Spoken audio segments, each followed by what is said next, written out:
lien avec le contexte national, et qui interroge le contexte national, voit directement les questions sécuritaires et les questions humanitaires. Et en son temps, nous avons, à travers certains articles, nous avons compris, ou bien à travers certaines données du gouvernement, nous avons compris que les questions humanitaires sont assez urgentes dans la région de QC. Donc, toutes ces questions en lien avec les questions sécuritaires et humanitaires ont poussé le projet Faso Vert à venir s'enquérir, on appelle ça, des difficultés que traversent les populations en lien avec ces questions. Donc, il était de bon ton que nous venions dans la région de QC, spécifiquement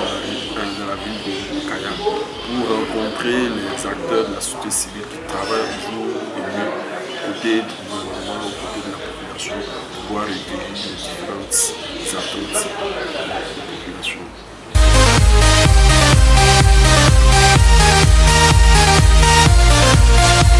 L'objectif de l'atelier, c'est de pouvoir recueillir, les différents avis des acteurs de la société civile de la région de QC pour pouvoir enrichir en tout cas le travail qui avait été présenté à notre passé. Donc, c'est dire que c'est un travail important à partir du moment où quand même ça va renforcer aussi, ça accompagne d'abord la politique du gouvernement et ça va renforcer aussi en tout cas le gouvernement à sa redevabilité. Parce que quand c'est la société civile qui dit, je crois que c'est des acteurs clés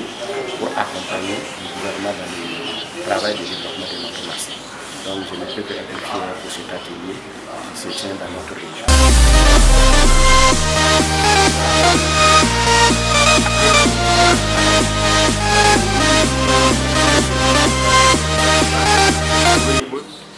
Nos attentes en un premier temps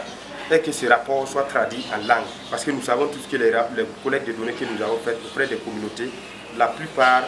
ne parlent pas la langue de Molière, pour que ces populations puissent s'approprier du contenu de leur en tout cas, rapport, si on peut le dire. En un second temps, c'est solliciter vraiment aux partenaires d'accompagner davantage pour la vulgarisation de ces rapports au plus haut niveau et au plus bas niveau. Et en un troisième temps, nous demandons à l'autorité de s'imprégner des réalités de ces rapports, car il y a des acquis que nous avons relevés au niveau de ces rapports, des difficultés, et il y a des recommandations et des plaidoyers qui sont faites à l'endroit de l'autorité pour qu'ensemble nous puissions relever les défis du moment. Et nous savons tous que ces rapports alternatifs, comme je le disais, c'est un fruit de la société civile.